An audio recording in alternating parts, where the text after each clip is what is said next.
Hey guys, welcome back again. Today we are going to be continuing our lecture with the 8 stages of genocide, and we will be specifically looking at some examples, some of which we've already discussed in our notes and some that you have not covered yet. The 8 stages of genocide is a common way to observe genocides that have already occurred, and also a good way to kind of understand genocides that are approaching. What you're going to realize today is that every modern genocide has fallen along the same patterns, and they follow these 8 stages. Each stage we're going to talk about ways to prevent that stage from evolving into the next stage. So like I said, we're going to take a look at some examples, some of which are happening very recently in places like Darfur and southern Sudan. So we're going to take a look at that. Just as a side note, if you have been working off of your fill-in-the-blank notes, this part was not included. I was planning to print off another section and give this to you guys. So I have included a PDF of what I was going to include there. If you have a printer at home, great. You can print it off and follow along. If you do not have a printer, you need to kind of follow the chart that I have posted and write it out in your notes, perhaps on your own sheet of notebook paper. So I'm sorry, I know that's a little bit more of a headache, but this is information you're going to be responsible for on your test, and it's important that you have the information just like everyone else. So please go ahead and pause this if you need to, get out of the sheet of notebook paper, open up that chart and start following along, and let's go and get into it. So let me go ahead and share out, let me pull up the slideshow here. All right, there we go. We start off with a quote by Adolf Hitler, of course, the mass murderer responsible for the largest genocide in modern history of 11 million people. And he said in the 1930s, he said, "Who, after all, remembers the Armenians?" Now, I don't know about you, but I'm guessing that most people probably don't know who the Armenians is. And so, he's making a point in the 1930s that the Armenians, who had gone through a genocide during World War I, perpetrated by the Ottoman Empire under kind of the fog of war, he's making this point that history doesn't tend to care about these minorities. And at that time, I believe he was right. Sadly, the Armenians had kind of been forgotten.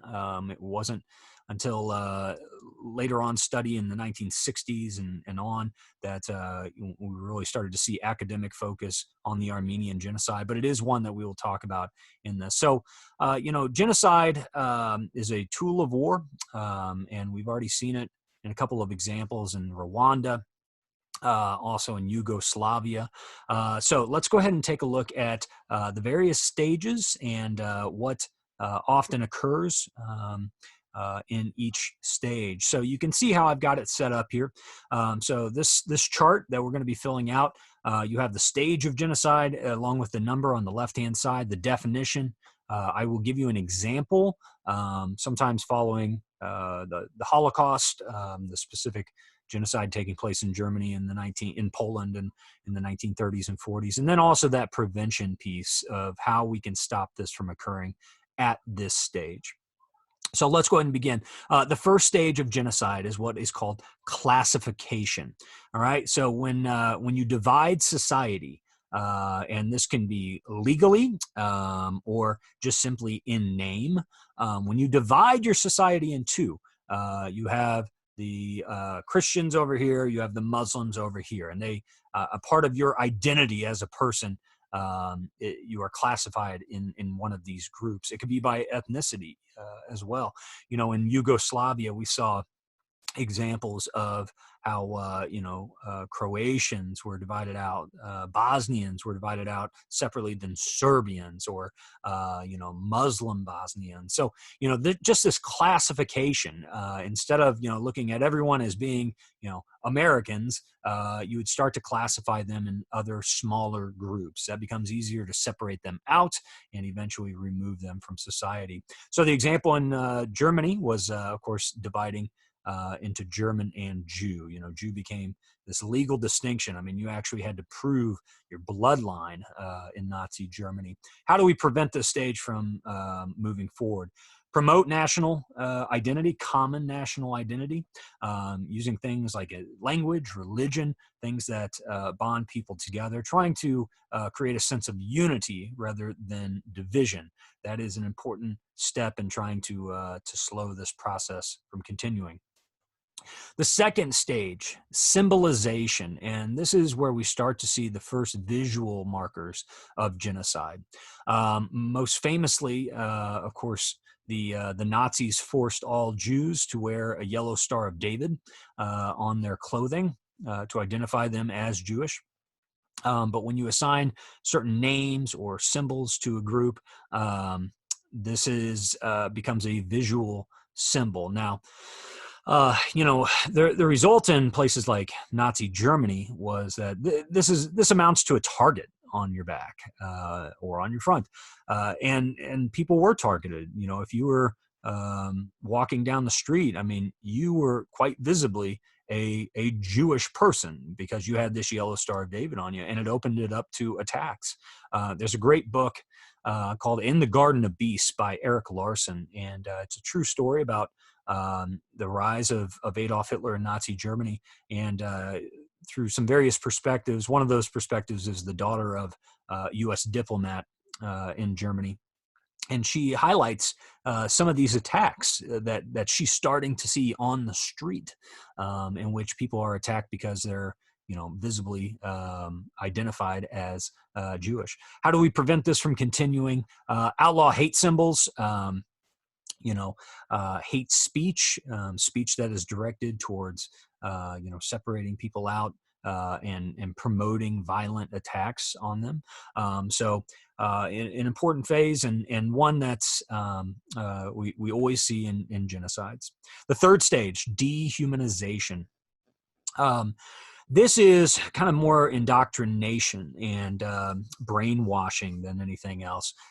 This is where you start to assign that minority group animal-like characteristics. So in Rwanda, we watched Hotel Rwanda and discussed it in our notes. Remember how they kept calling them cockroaches, right? The extremists kind of point to this minority group, cockroaches, or in Nazi Germany, they were taught that Jews were vermin, they were rats, they were dogs. When you start to dehumanize people, frankly put, it becomes much easier to kill them. And this brainwashing, we even see this dehumanization in some areas of military training, where it becomes much easier to pull that trigger if you don't necessarily see that person as a human being. This stage is important. And that picture I have on the right, I think, is very telling. Places like Nazi Germany, part of why the Holocaust was so successful in the policy. I mean, horrible, of course, chapter in human history, but part of the reason it was so it was allowed to sweep that country. This is indoctrination from a very early time as well. The Nazis had 10 years of indoctrinating the schools and brainwashing people into believing that Jews were not people. They were not human beings. Prevention, we have to identify speech that is inciting genocide. We're getting closer at this point. In Rwanda, they used radio stations to promote these ideas of exterminating the cockroaches or cutting the tall trees, right? When that stage is reached where they are inciting violence and using these dehumanizing rhetoric, that has to be shut down. Hate propaganda that there's no place in society for that. So, you know, our rights in America, I believe we live in an amazing country with, you know, very specific list of rights. You know, none of them are without limits. I mean, speech has its limits. You know, just like you can't yell fire in a crowded theater, right? Speech has its limits. So this is one of those. Inciting violence is one of those limits to free speech. And, you know, in places where genocides have happened, they use this dehumanization as a tool to get that job done. The fourth stage, and here we're getting very close to the genocidal stage, but organization. When the government begins to create specific groups, specific militia groups, or you know, in Nazi Germany it was the SS. You know, first they were kind of the elite bodyguards to Hitler, but then it formed its own. You know, they basically became Jew hunters throughout the Third Reich. Once we see an organization by the government to round these people up is when we are getting very dangerous. I mean, we're a few short stages away from the actual killing. Prevention. How can we stop it if we see this happening in a country today? How do we see? How can we stop this from, you know, continuing on? Arms embargoes. If the nations of the world stop shipping them arms, it'll limit them to what they already have. Denying travel visas for leaders. You know, if we're thinking that they're on the cusp of a genocide, we don't want them to easily travel outside of the country to flee after a genocide has taken place. You know, in Yugoslavia, we saw a number of those generals that took off after the war, and they had to be hunted down. So it's important to make sure that they are limited in their ability to conduct genocide as well as flee from the consequences of genocide. The fifth stage is polarization. And this is where the extremists begin to pull the groups apart. You know, in Nazi Germany, they stopped allowing Jews and Germans to intermarry. They took away the property rights of Jewish people. So they're beginning the crackdown, right? The polarization. They're not only separating those people out, but physically separating them out. So as you can see, assistance to human rights groups that could come in and provide aid, protection for those groups. Any moderate leaders, they absolutely need protection. You know, in Nazi Germany, there's what they called the Night of the Long Knives, where Hitler basically sent out his henchmen to kill all of the moderate leaders and political opponents in a single night. After that, there were no voices to speak out against him. So, you know, that's a very important step to preventing genocide from continuing. Sixth is identification. So this is where you have that, you know, you've already identified you know, you've separated them out in some manner. Here they are physically identified and taken to specific areas to live, to be concentrated. And it's much easier to kill them when they're all together, separated out from the rest of society. You know, at first in Nazi Germany, it began with the Jewish ghettos, excuse me, where the Jews were forced to live in the, you know, often poorest parts of town. This is before they were, you know, physically removed and taken to concentration camps in the countrysides. If we do see this removal, this physical separation and isolation of these minorities, we need to, there needs to be armed international intervention. Because we are literally one step away from the killing being able to take place. Step number 7, the extermination process. This is the mass killing referred to as genocide. So when you're trying to wipe out an entire group of people, that is genocide. So, you know, if we see this taking place, like we've seen in places like Rwanda, you know, in my lifetime, Rwanda, Yugoslavia, Darfur, there has to be armed resistance or else the killing will continue. In Yugoslavia, there was armed resistance. NATO began bombing.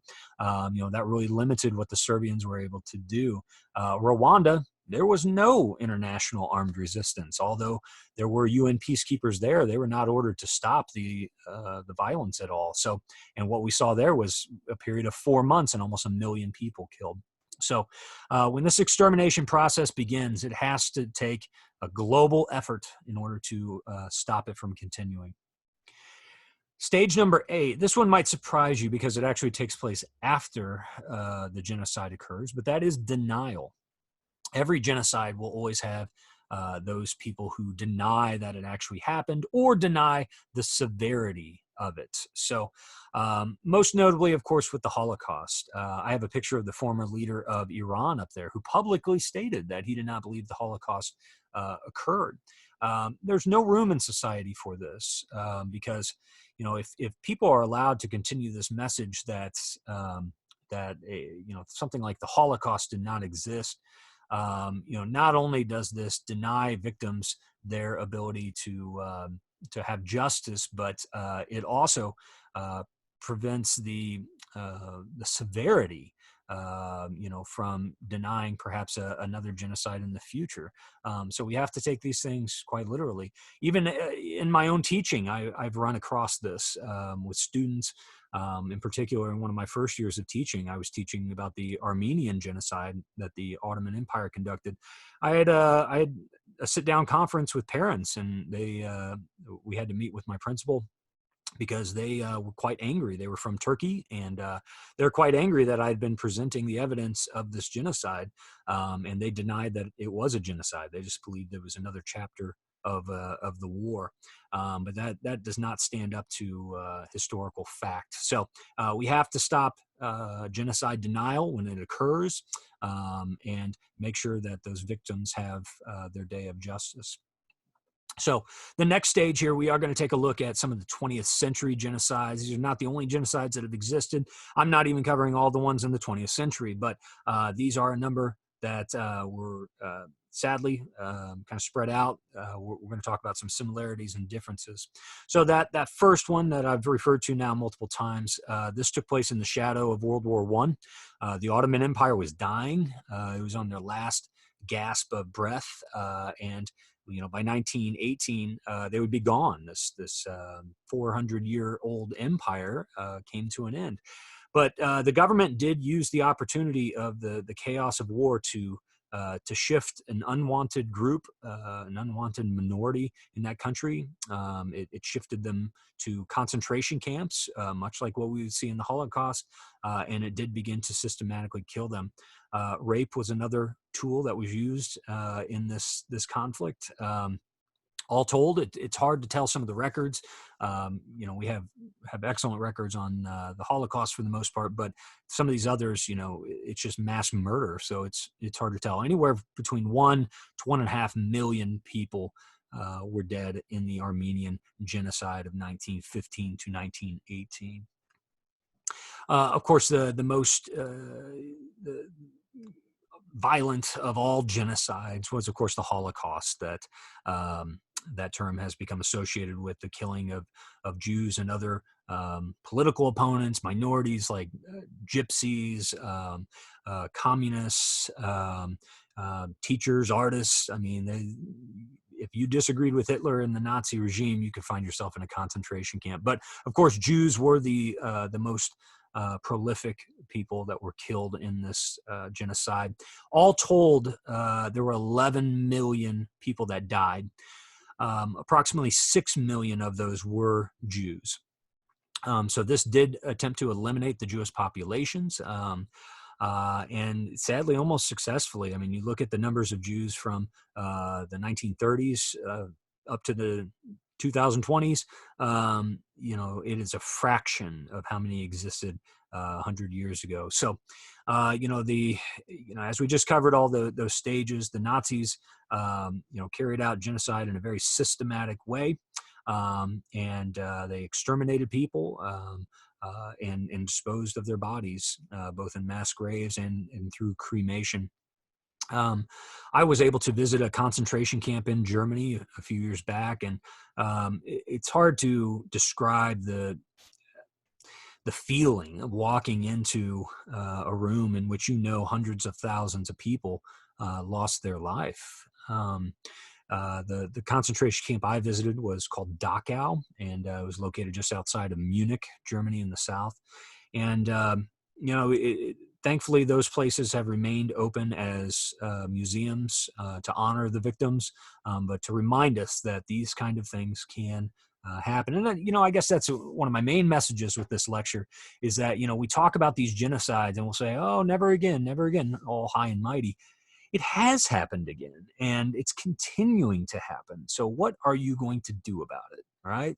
What are you going to do when you see a minority group, maybe not in America, maybe in a small African nation? What are you going to do when we start seeing minorities being targeted and killed by the tens of thousands, by the hundreds of thousands? Because eventually that number, if allowed to continue, will grow into the millions. So, sadly, one of the worst, darkest chapters of human history.